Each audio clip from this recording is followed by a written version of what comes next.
Alrighty, guys, it is that time of year. We are heading into Oscar season, and the Oscar nominations have officially been released, so we are going to go over them.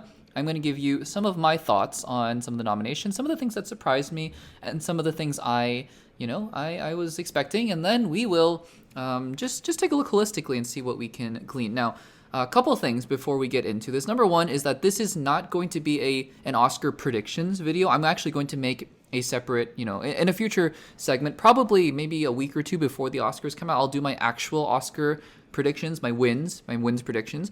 And number two, this is, I'll talk a little bit about the films that I have seen, and a lot of the films that I have seen, you'll have heard my thoughts on these if you've been listening to the podcast. I've talked about most of them, or at least some of the bigger ones, like the Wickeds and Dune Part 2s of the world.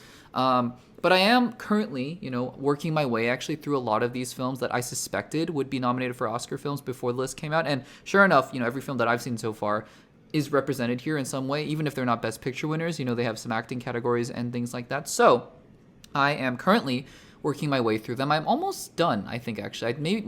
Relatively speaking, I might have maybe 3.5 more, and so definitely getting there. But I feel like I might want to do maybe even either I'll talk about it in that segment that I do later on in a future podcast episode where I predict the winners, and I'll talk about my thoughts on every single one of those films, or rapid fire, or I'll do a separate segment, maybe even that same podcast where I'll just talk about these films and talk about some of my favorites, some of my least favorite surprises, and things like that.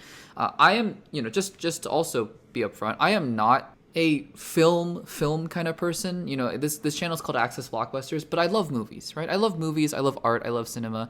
And yeah, some of the more, shall we say, bold and out there and, crazy concepts and something, they're just not for me. Some of them aren't, right? Some of them are.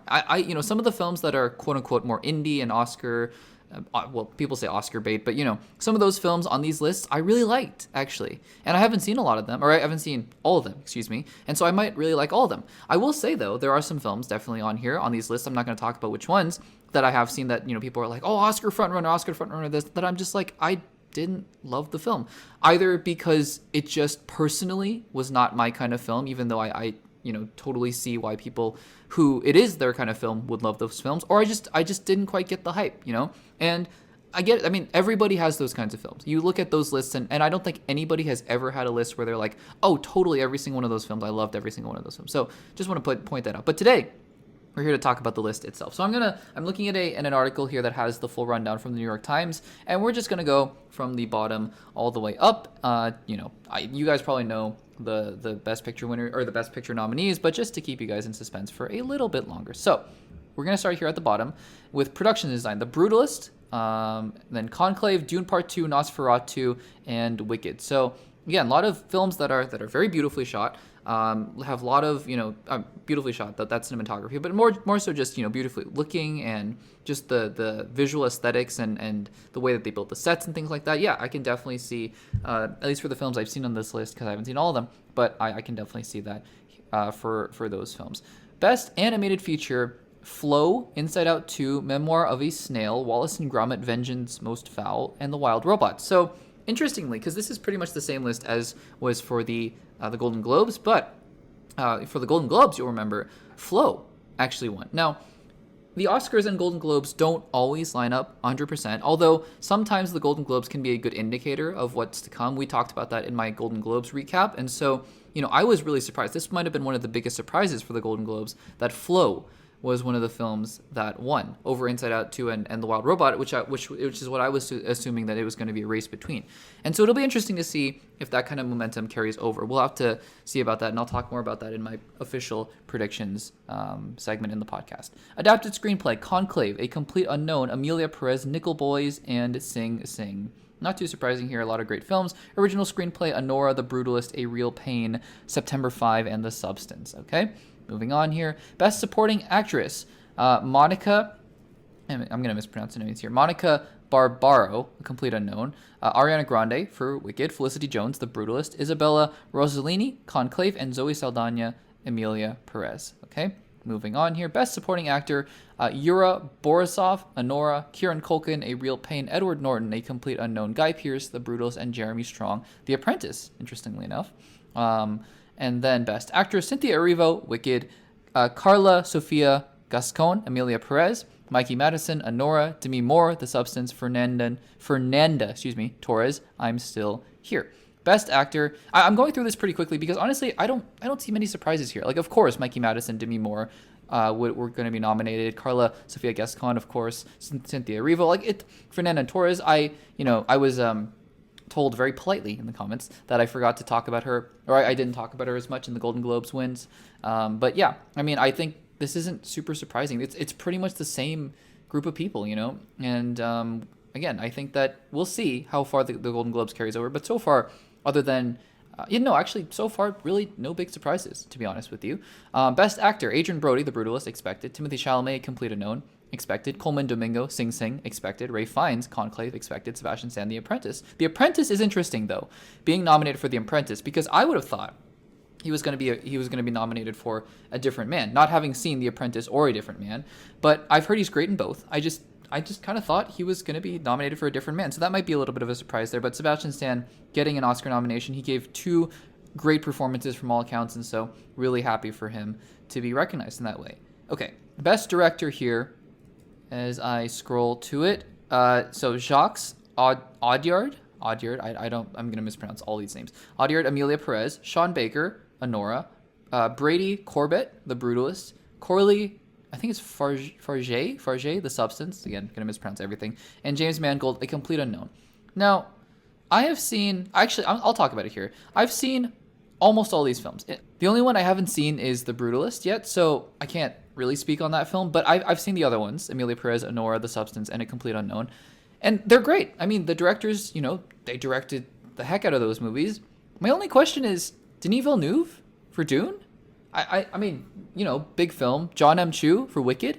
I mean, I get it that big budget, quote unquote blockbuster filmmaking might not be seen as sort of the same level as, these kind of quieter, or not even quieter, but just more, low budget, but, smaller stories. But I mean, in a way, that's almost more impressive that they could pull it off and tell a story that I think is worthy of Oscar consideration, no matter what genre, what planet they take place on, what universe.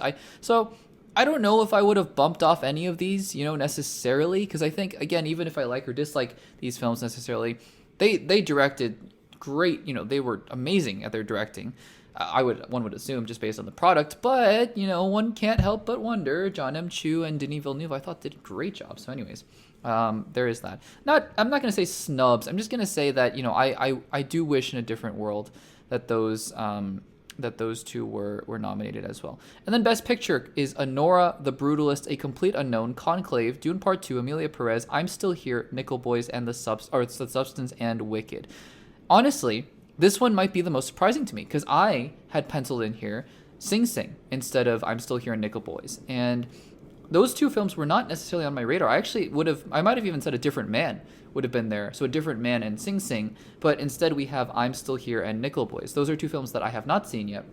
And so I'm excited to see them. But Sing Sing was one that I thought, everyone was putting on their lists. And I'm Still Here and Nickel Boys were kind of lower down on most people's lists as well. And so it's kind of interesting to see that, those 2 films are included on the list. And I'm sure that they're great. I just haven't had the chance to see them yet. And so I'm looking forward to that as well. Now, I think this article, now that I'm looking at it here, is missing a couple categories. Like, I'm not seeing visual effects and makeup and things like that. And I think those were announced too. So I'm going to go to a different article here and see if we can't find some of those. Yep, I found the other categories. So we're going to run through those quickly, but those were the, the big categories, right? The really, really big ones. But let's get on to some of the other categories here. So this is, going through Best International Feature. Emilia Perez and I'm Still Here were nominated. And Flow too. I guess 3 out of these 5 films for international features were nominated in other big categories, which is interesting. Documentary, when I do my predictions, I'm not really going to go through documentary because I haven't really seen many of the documentary films. Cinematography, The Brutalist, Dune Part 2, Emilia Perez, is this Maria? Yeah, Maria. I haven't heard of that film. Nosferatu. That's a stacked category. Those films have really interesting visual languages and cinematography, so I'm excited about that one. Best Costume Design, A Complete Unknown, Conclave, Gladiator 2, Nosferatu, and Wicked. Yeah, we're not going to do our predictions here, but I think a couple stand out above the other ones, but we'll get to that when we get to there. Best film editing, Anora, The Brutalist, Conclave, Emilia Perez, and Wicked. We went through best production design. Best original score, The Brutalist, Conclave, Emilia Perez, Wicked, The Wild Robot, interestingly enough. Best original song, we got one from an Elton John biopic or something like that, 2 from Emilia Perez, 1 from Sing Sing, and 1 from a movie called The 6888. I've never heard of that film. Best sound design, Complete Unknown, Dune Part 2, Emilia Perez, Wicked, and The Wild Robot. The best visual effects, Alien Romulus, Better Man, Dune Part 2, Kingdom of the Planet of the Apes, and Wicked. So no Deadpool and Wolverine. I got shout out here. Best makeup and hairstyling, A Different Man, Emilia Perez, Nosferatu, The Substance, and Wicked. Best documentary, best animated, best live action, short. And I think that's about it. And so we have here our full list, and it's interesting, right? So Emilia Perez and The Brutalist are carrying the brunt of it. I think that Emilia Perez has 13, which is interesting. And then I think The Brutalist also had a lot of nominations as well there. Wicked also had 8, I believe. No, The Brutalist and Wicked both had 10 nominations, which is really, really, really exciting. And The Substance, I think, also had 10. And then there are others like Complete Unknown, Conclave, Anora, Dune Part 2, Nickel Boys, I'm Still Here, that did really well. And so, look, everybody has different tastes and whatnot, but I think that this year was, it has some really exciting films on these lists and on these nominations that I'm excited to, A, finish rounding out my viewing of all these films, and then B, get to talk about them, because I think that there are some really interesting films that I think are not for everybody, frankly. And I think that that's a good thing, actually, because, you have films that are just, everybody likes different things, and I think that different films spoke to my sensibilities, and I think that they'll speak differently to yours. So I think, would I've liked to have seen Denis Villeneuve and John M. Chu get directing nods? For sure, but, I understand that those 5 directors that are on there really deserve those as well. So, yeah, I think that just continuing on the narrative from the Golden Globes, also that Anora did really well, right? Anora did really well, but Anora was the front runner heading into the Golden Globes, and suddenly it's Emilia Perez and The Brutalist that are heading it up. And Wicked too, but Wicked I think also is getting, because Wicked also had 10 nominations, but it was also being nominated for categories that films like Emilia Perez and The Brutalist weren't, like hairstyling and makeup and costume designs. Not to say that those 2 films don't have those, but obviously Wicked, it's like it stands out, right? It really stands out. So we'll have to see where we go from there. But the next time we talk about the Oscar nominations, most likely I'll be doing my predictions and hopefully being able to talk about all the films that I've seen heading into the Oscar season. Definitely going to try to at least get the Best Picture nominations, then we'll see if we can get some other ones off the board as well. So guys, what do you think about the nominations for the Oscars? Are you surprised by anything here, or does everything kind of look like you thought it would? Let me know in the comments down below.